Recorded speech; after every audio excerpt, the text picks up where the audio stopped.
Saya Galih Nursetio Putro. Saya akan menjelaskan analisis sentimen perpustakaan keliling Jakarta Pusat menggunakan metode Navi Bayes dan SPM.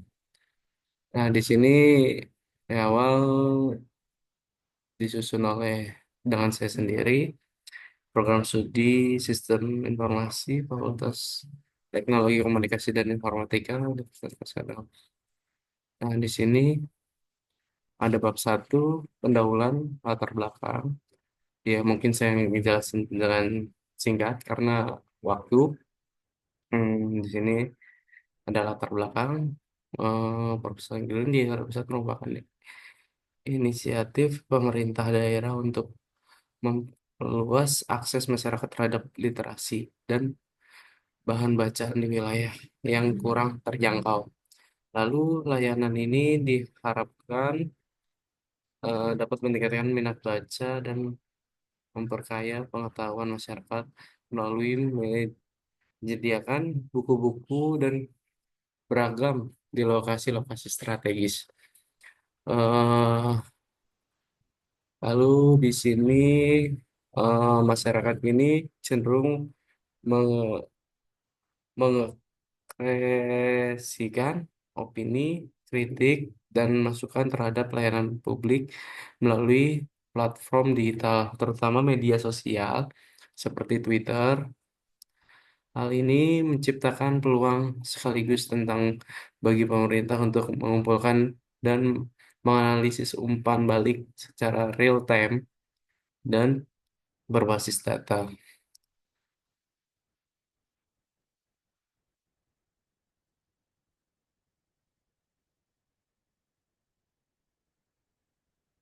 Hmm, Lalu sini ada gapnya atau kelemahannya 1.2 berbagai penelitian analisis sentimen yang menggunakan metode Navi Bayes dan SPM menunjukkan beberapa kelemahan yang dapat dijadikan fokus perbaikan dalam studi selanjutnya. eh Lalu di sini ada serta kurangnya implementasi aplikasi prediktif secara nyata. Yang pertama, penelitian lainnya yang menganalisis sentimen terkait COVID-19 di Twitter terbatas pada penggunaan algoritma dasar tanpa mengimplementasikan ensemble dan lebih canggih.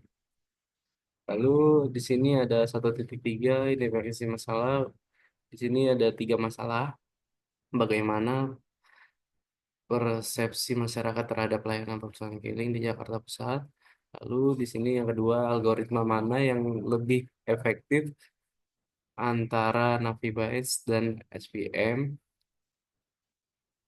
dalam menganalisis sentimen masyarakat terkait layanan perpustakaan keliling.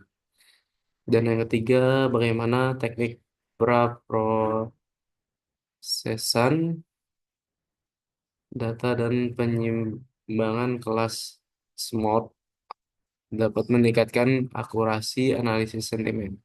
Lalu 1.3 batasan masalah analisis hanya dilakukan pada data sentimen yang diambil dari media sosial Twitter yang dianggap sebagai plafon utama untuk mengumpulkan opini publik. Dan yang kedua, algoritma yang digunakan terbatas pada Navi Bytes dan Spot Vector Matching atau SPM. Yang ketiga, teknik penyimbangan kelas yang digunakan dalam penelitian ini adalah SMORT untuk mengatasi ketidakseimbangan kelas pada dataset. Lalu 1.5 tujuan penelitian di sini ada tiga, sama mungkin seperti 1.4.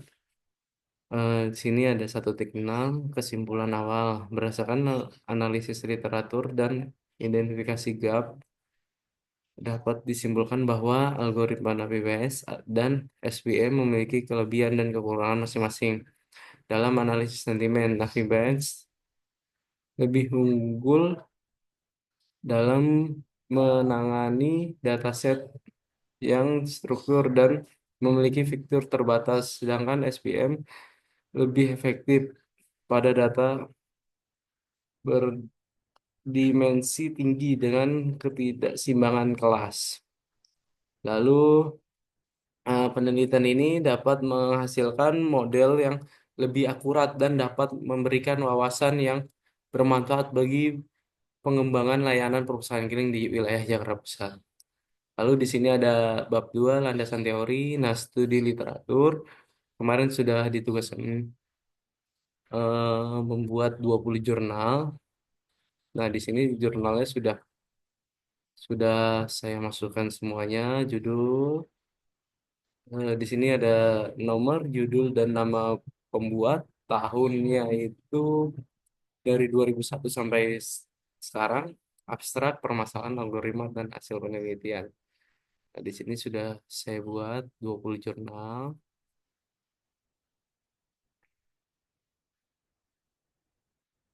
Di sini ada 2.2 analisis sentimen. Analisis sentimen adalah proses untuk menentukan polaritas opini, baik itu positif atau negatif, maupun netral, yang terkandung dalam data teks. Analisis sentimen sering juga disebut sebagai opini meaning, karena digunakan untuk mengidentifikasikan opini atau pandangan publik mengenai suatu subjek tertentu.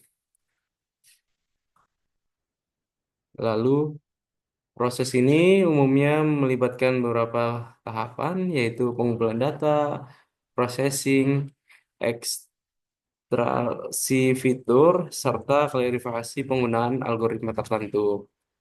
Dan yang 2.3 Navi-Bayes. Navi-Bayes adalah algoritma yang sering digunakan dalam analisis sentimen karena memiliki kelebihan dalam hal kesederhanaan dan efisien perhitungan. Metode ini didasarkan pada teorema Bayes dan asumsi bahwa fitur-fitur dalam dataset bersifat independen satu sama lain.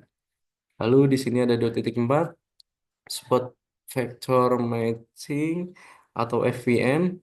SVM adalah metode kalibrasi yang menggunakan konsep hyperspline untuk memisahkan kelas dalam ruang vektor. SVM memiliki keunggulan dan menghasilkan margin pemisah yang optimal, sehingga cocok untuk analisis sentimen dengan dataset yang kompleks dan berukuran besar.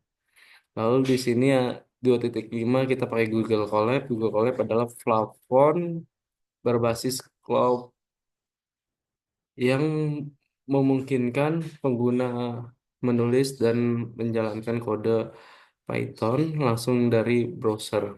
Layanan ini menawarkan akses gratis ke GPU atau TPU, sehingga sangat berguna untuk proyek analisis data besar seperti analisis sentimen.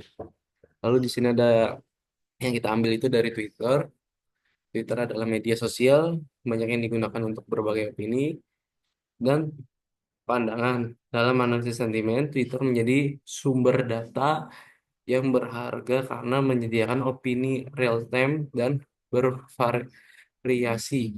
Mengumpulkan data biasanya dilakukan dengan Google yang melalui Twitter. Twitter cocok digunakan untuk analisis sentimen karena data yang dihasilkan umumnya merupakan teks pendek meskipun tentangnya adalah noise pada data seperti selang dan emoticon. Algoritma seperti Navibias dan SPM sering digunakan karena mampu menangani data teks pendek dengan baik.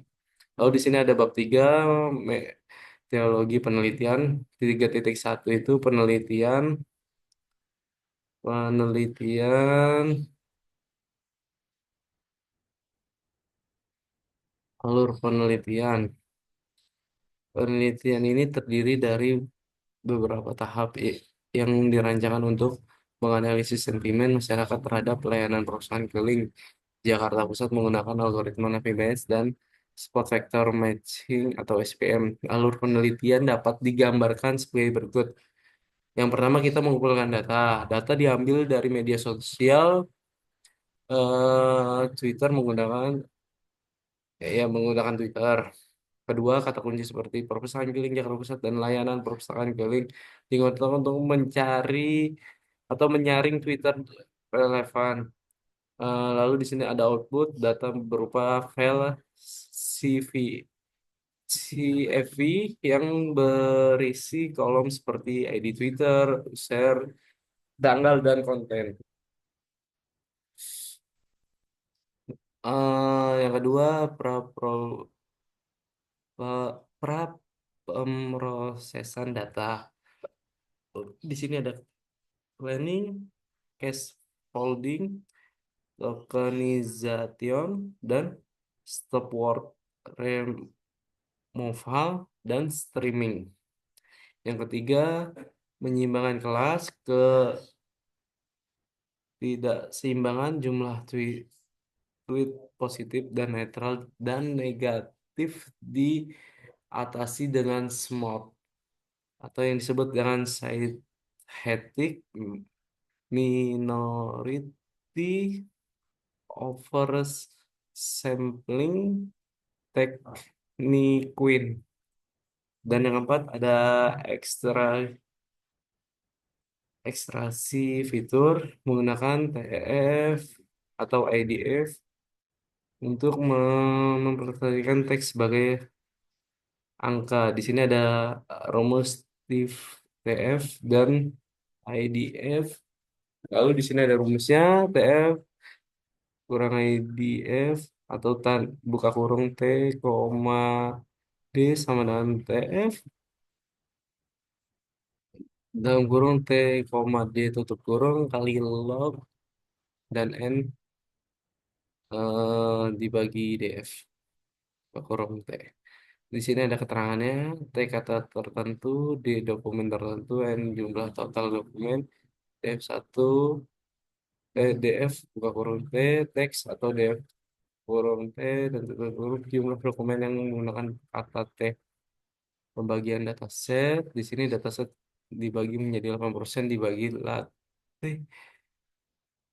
dan 20% data uji untuk memastikan evaluasi model lebih akurat. Evaluasi model di sini model evaluasi menggunakan metrik berikut. Di sini akurasi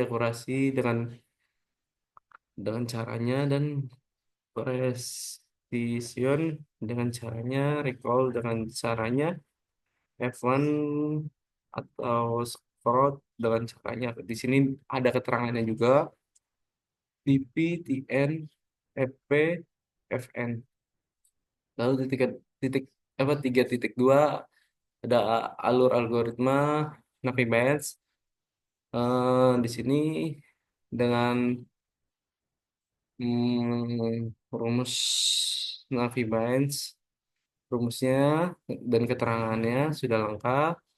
Eh, s- di sini juga ada rumus FVM dengan keterangannya 3.3 diagram alur penelitian mulai pengumpulan data dari Twitter, praprosesan data dan penyiimbangan kelas, dan kelima ekstraksi fitur, pembagian data, implementasi algoritma FVM, dan implementasi Navi Bayes, evaluasi model, dan selesai.